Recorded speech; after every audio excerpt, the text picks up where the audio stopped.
네, 안녕하세요. 인생은 협상이다. 미녀 개그우먼 장윤입니다. 오늘도 협상 전문가 황세영 교수님 오셨습니다. 안녕하세요. 네, 안녕하세요. 네.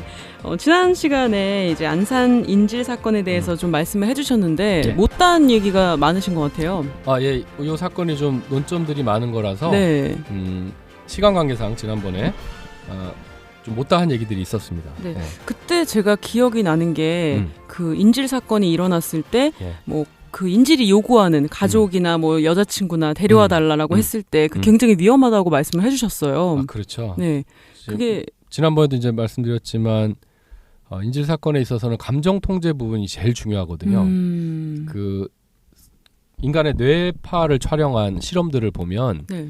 우리가 감정의 뇌, 이성의 뇌가 있잖아요. 네. 그래서 감정적으로 갑자기 확 흥분해서 막 운다든가 막 화를 낸다든가 감정 게이지가 확 올라가면 이성의 뇌가 완전히 확 죽어버려요. 텅 비어버려요. 뇌파가 거의 꺼지듯이. 그렇죠. 네, 그래서 감정에 사로잡히면 이성적인 판단을 못한다는 게 이제 과학적으로 입증된 실험들이 있습니다. 네. 그래서 범인이 감정적으로 흥분해서 막 누군가를 인질로 잡고 사건을 벌이는 거잖아요. 네. 근데 그런 범인이 이성적 판단을 하기 어려울 거 아닙니까? 네. 그러니까 첫 번째 초점은 나가면 그 감정 레벨을 낮추는데 포인트를 둬야 됩니다. 초기 단계에서 이성적으로 생각할 수 있도록 이성적으로 범인이 생각할 수 있도록. 그렇죠. 흥분을 가라앉히고 네. 슬픔을 가라앉히고 뭐 예를 들어 뭐 인질범 이런 안산 사건 같은 경우에 막 흥분하고 있잖아. 아내가 네. 바람폈다고. 그러면 그 사람이 아내 바람핀 얘기 자꾸 해갖고 더 흥분하게 만들면 인질을 찌른다든가 뭐 자해를 한다든가 안 좋은 쪽으로 갈 수 있겠죠. 네. 어쨌든 그런 얘기들은 가급적 자제하고 흥분을 가라앉힐 수 있는 방향으로 가야 되는 거고 뭐 자살 기도자 같은 경우에 너무 우울한데 네. 우울한 것도 감정이잖아요. 네. 강한 감정이니까 더 우울한 쪽의 얘기를 자꾸 하면 뛰어내려 버릴 수 있거든요. 그렇죠. 그래서 어떻게든 감정 레벨을 좀 낮춰서 이성적인 대화를 할 수 있도록 초기 단계에는 그런 데 초점을 맞춰야 됩니다.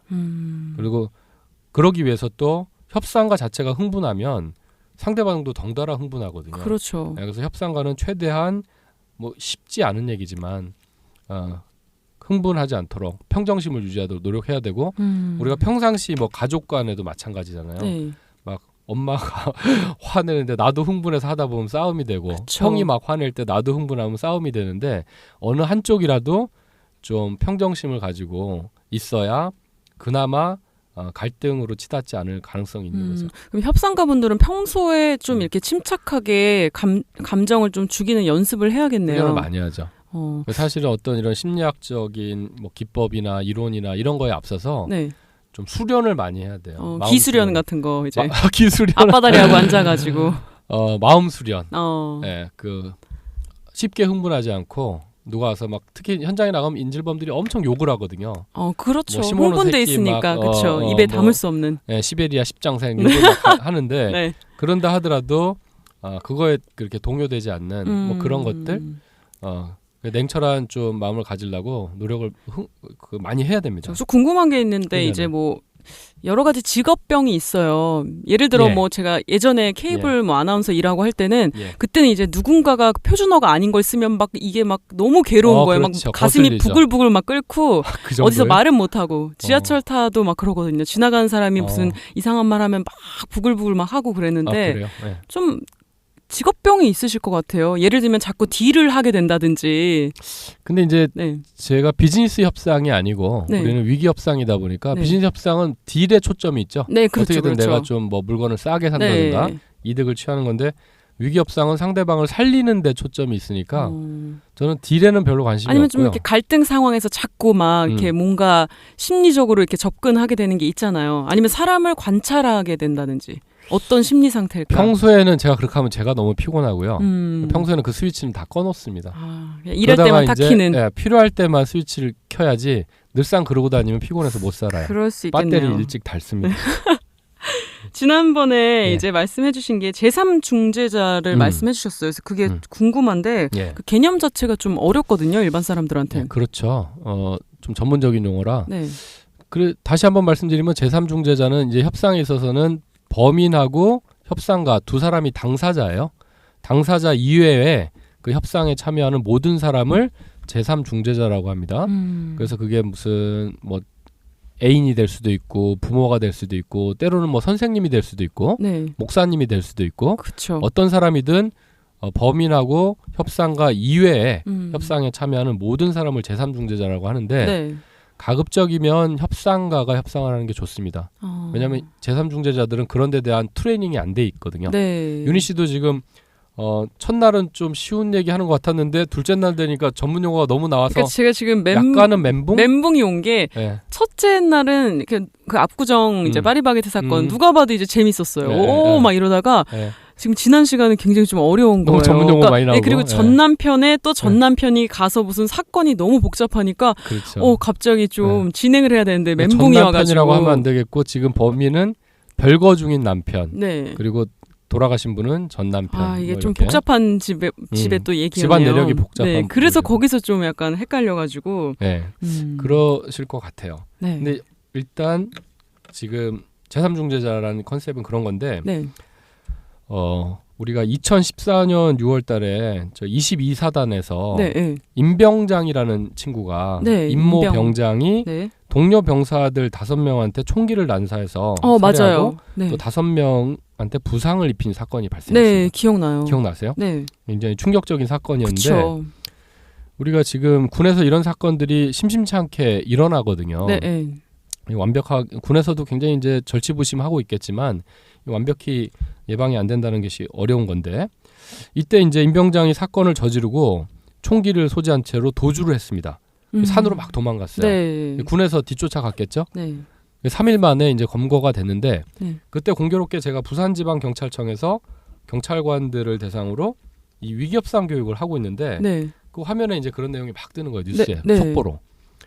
근데 이제 3일 만에 저렇게 제가 그래서 우리 그 교육받는 교육생들한테 임병장이 저렇게 지금은 살해를 하고 도주했는데 결국에는 자살 상황으로 갈 거다.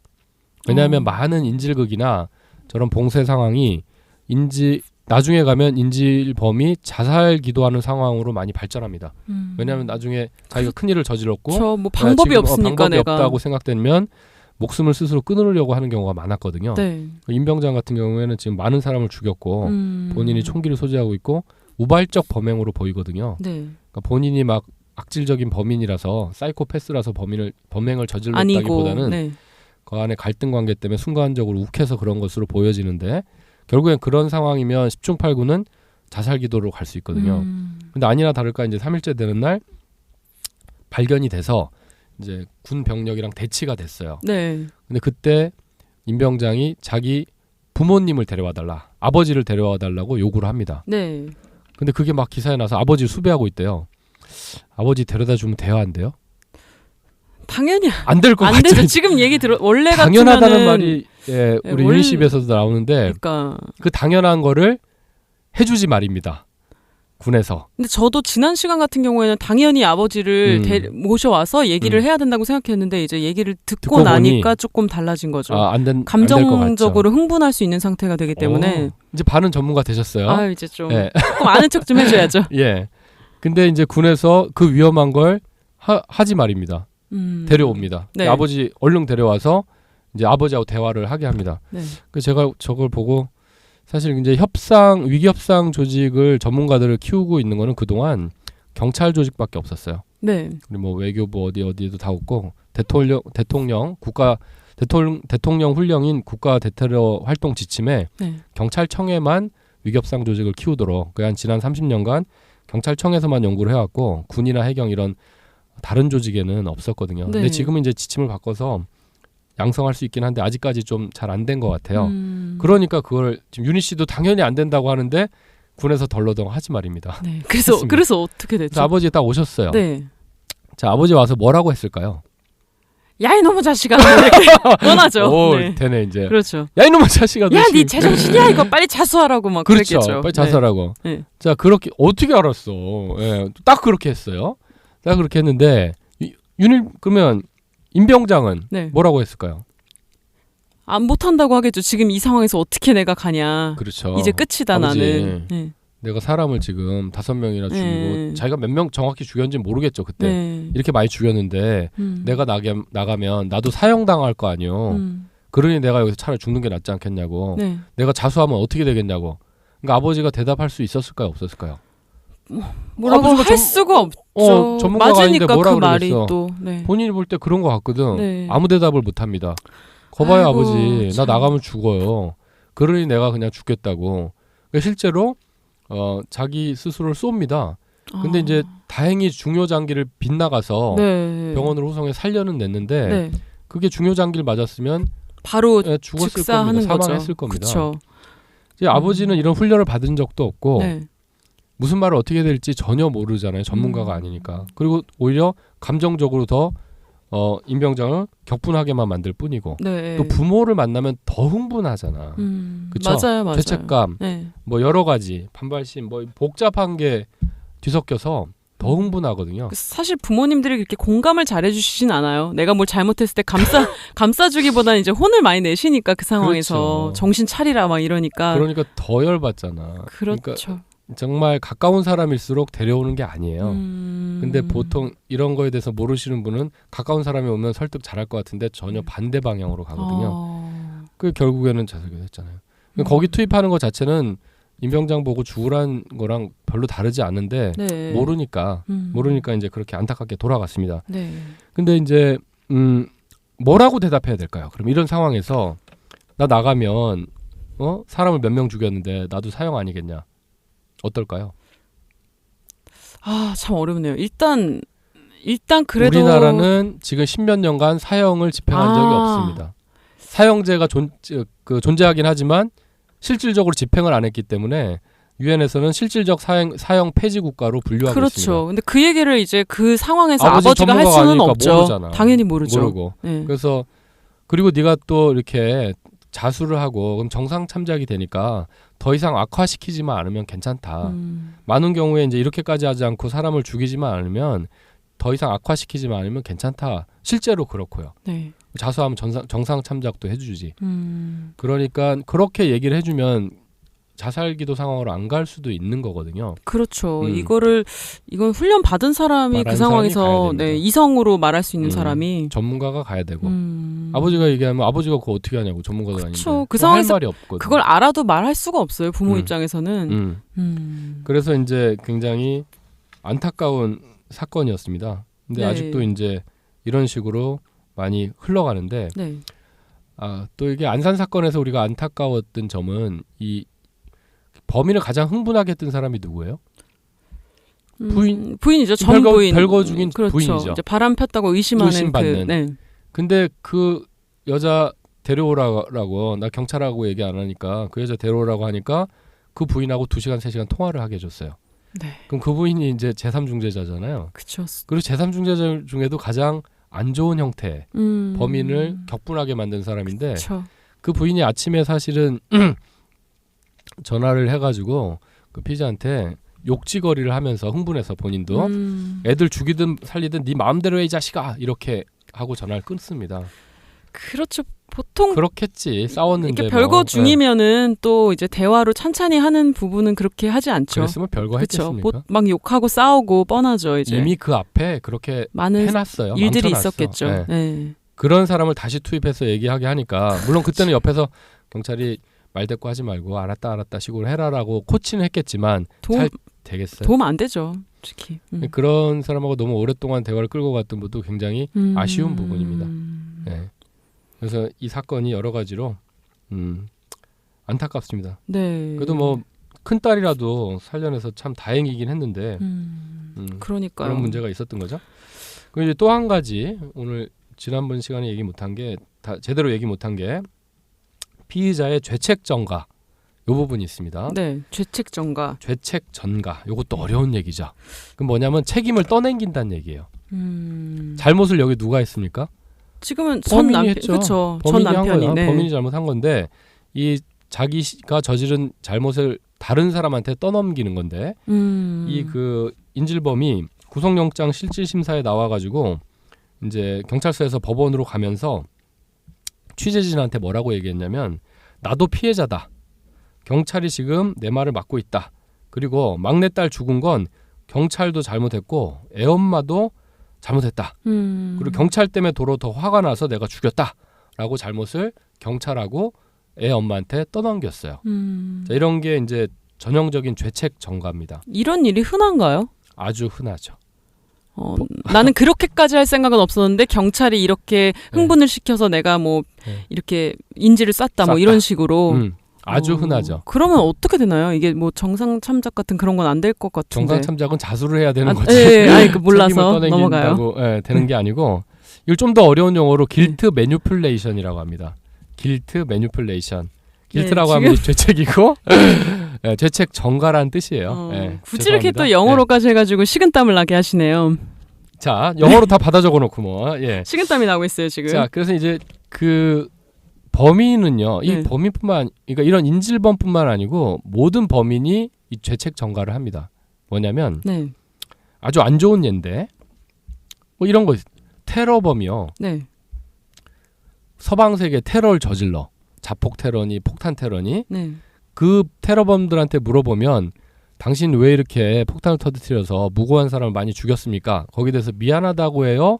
서방 세계가 우리 중동에 와서 자원도 착취하고 여러 가지로 착취하고 남의 땅에 와서 이래라 저래라 하니까 니네가 잘못해서 그랬다고. 당연히 얘기해요. 두 번째죠 그거는. 상대를 비난하지 자신을 비난하지 않습니다. 우리가 이렇게 폭탄을 가지고 있고 협박하고 이런 건 다 너네 때문이 당연히 그렇게 얘기를 하죠. 예를 들어 또 성추행범.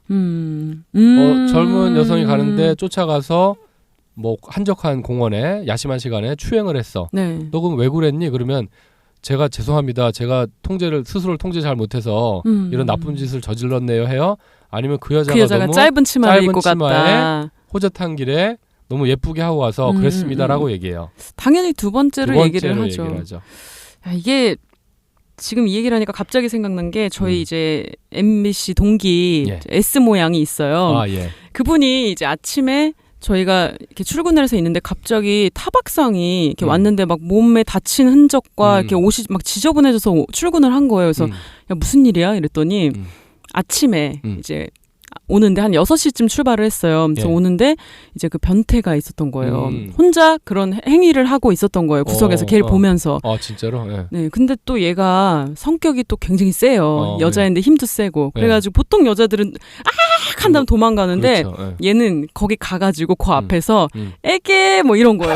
야, 너 그러니까 이게 개그맨들이 좀 그런 게 있어요. 세고 상대 잘못 골랐네. 잘못 고른 거죠. 그래서 에휴 너 이렇게 살아라 평생 뭐 이런 식으로 하고 이제 걸어간 거예요. 근데 이제 한참 가고 있는데 느낌이 쎄가지고 뒤를 딱 보니까 그 변태분이 벽돌을 들고 뛰어오는 거예요. 진짜로? 미친 듯한 속도로 전력 질주로. 근데 이건 또 얘가 좀 건든 부분도 있잖아요. 이 여자애가. 그렇죠. 그래가지고 이제 육탄전이 벌어진 거죠. 정말. 벽돌로 맞았어요 혹시? 싸우고 그 논두렁에 이제 떨어져가지고 떼굴떼굴.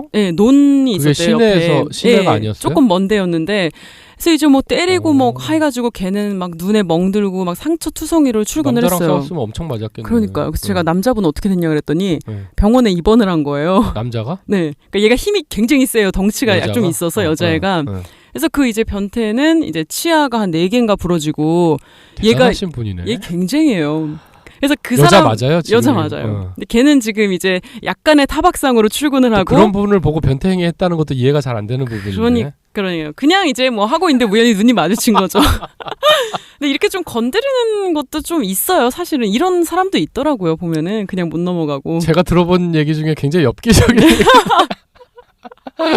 저희 레전드 같은 사건들이 좀 많아가지고 보통은 여자들이 도망가지 그 상황에서 애게 이렇게 잘 안 하는데 또 와서 벽돌 두고 싸웠다. 그러니까요. 이 정도면은 또 죄책 전가가 되죠. 이 정도는 네가 날 이거는 완전 되겠는데요.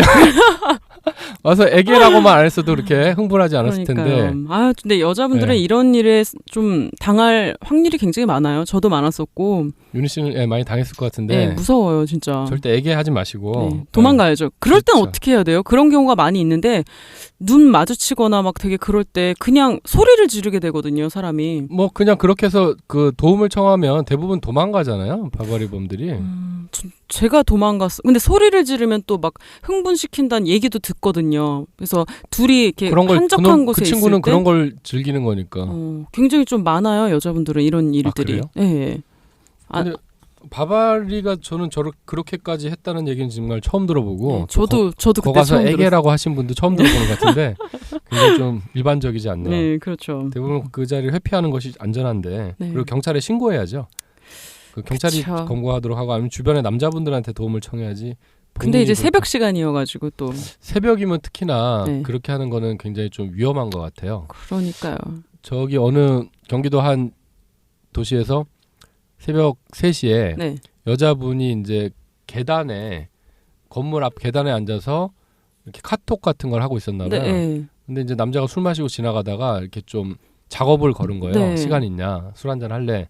그러니까 여자가 좀 굉장히 좀 기분 나쁜 투로 꺼져 이 새끼야 이렇게 했는데 그 영상에 잡힌 게 있고요. CCTV에 남자가 가는 척하다가 돌아와서 전력 질주해가지고 발로 이렇게 축구 킥 하듯이 앉아 있는 여자의 머리를 뻥 찼어요. 네. 여자가 확 날아갔어. 그래가지고 엄청나게 의식을 잃었어요. 사실은 사망했거든요. 한 방 맞았는데 날아가서. 그래서 그런 새벽 시간에 그런 곳에서 남자랑 둘이 만났는데 뭐 이렇게 자극하지 않는 말을 해야 되는데 그렇게 자극하는 말을 해서 운명을 달리하신 분이 있거든요. 그 CCTV에 다 잡혔어요. 그러니까 좀 현명해야 됩니다. 지혜롭게. 네. 아무리 힘이 세도 그렇지 남자하고 벽돌 두고 싸우는 건 아닌 것 같고요. 네. 그래서 이런 죄책 전가가 이 범인한테만 일어나는 게 아니고 굉장히 흔한 겁니다. 네. 그래서 어느 범인한테 물어봐도 교도소에 지금 잡혀 있는 사람 네. 본인이 잘못했다고 한 사람이 없어요. 그렇죠. 원인 제공자가 있다고 당연히 다 다른 사람을 비난하려고 하는데 이제 이거를 그 중화의 기술이라는 말로도 씁니다. 중화의 기술. 네, 중화의 기술. 이런 영어로 뉴트럴라이제이션이라고.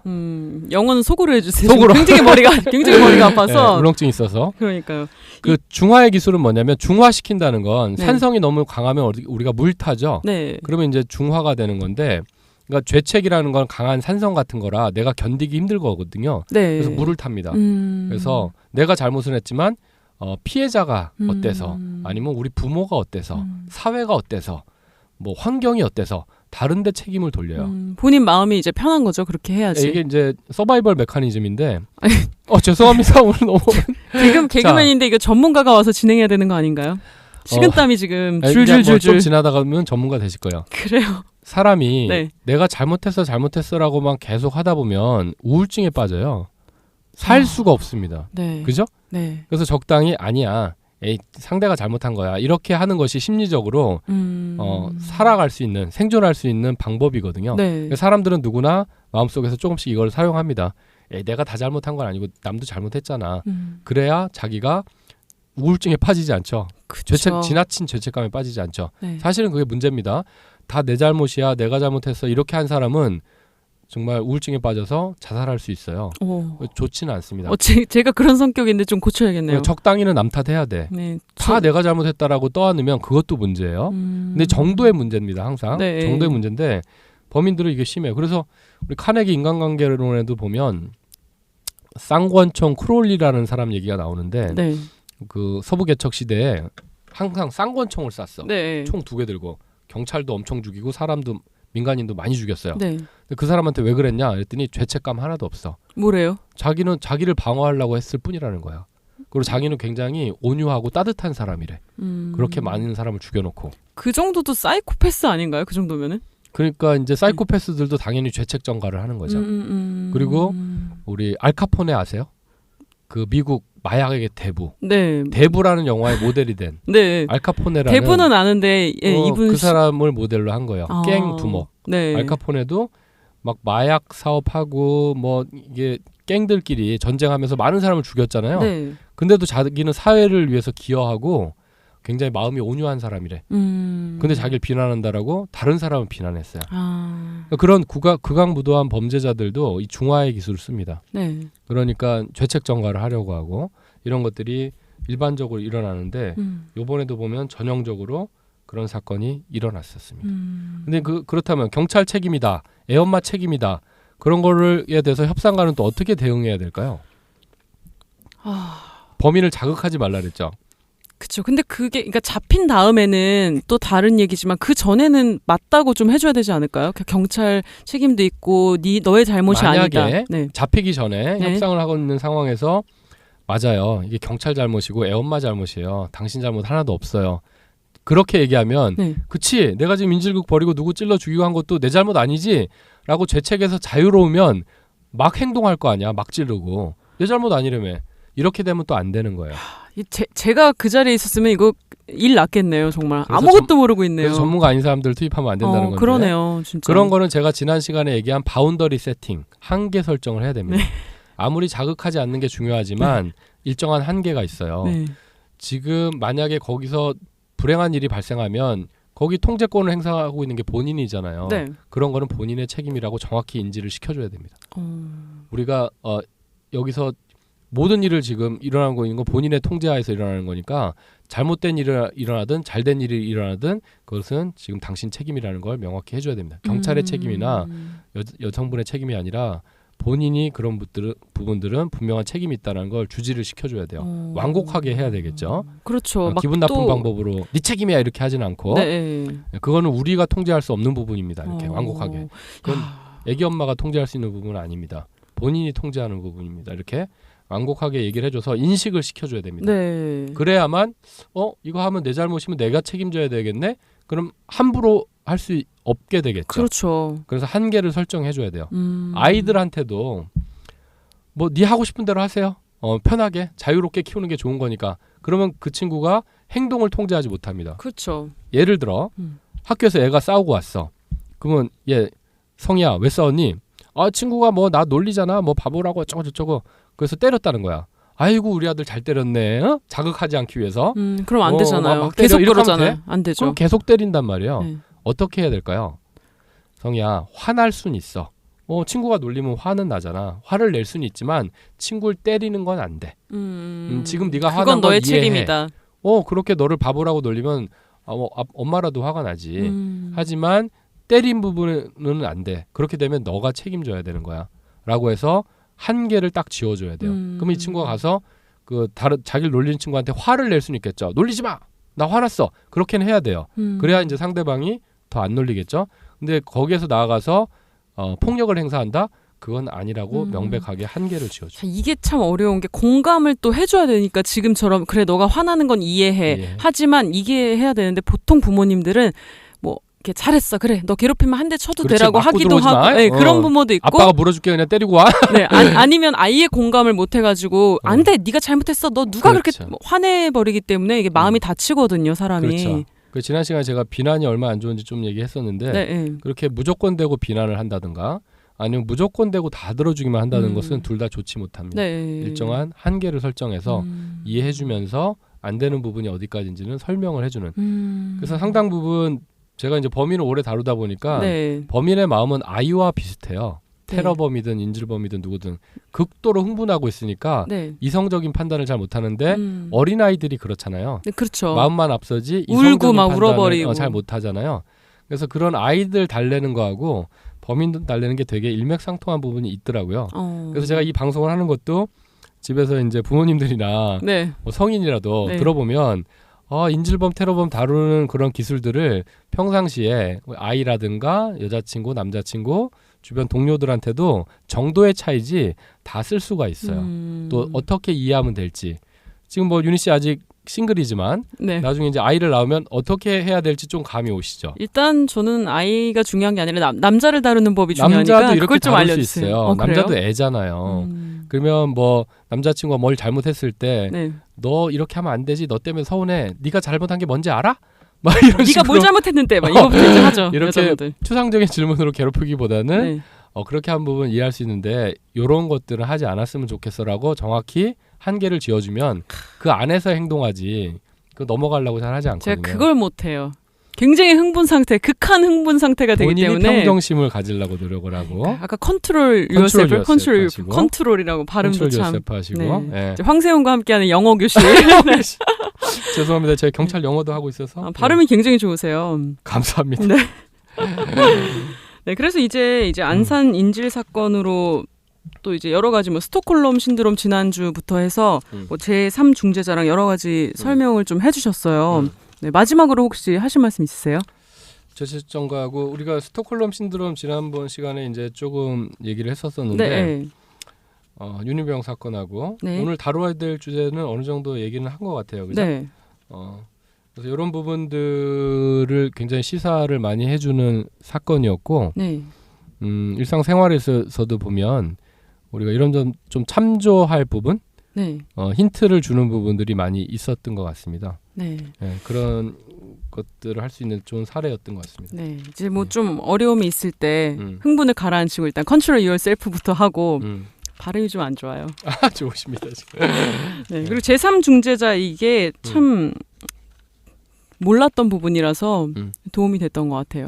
네, 그리고 이제 중화의 기술 같은 경우에도 사람이 되게 비슷하거든요. 네. 정도의 차이만 있을 뿐이라서 그래서 우리가 일상적으로도 다른 사람들도 그런 것들을 어느 정도 활용하고 있구나 하는 것들을 이해하면 될 것 같습니다. 네. 저희 인생은 협상이다 안산 인질 사건 못다한 얘기 나눠봤습니다. 황세영 교수님 함께 하셨습니다. 다음 시간에 뵙겠습니다. 네, 감사합니다.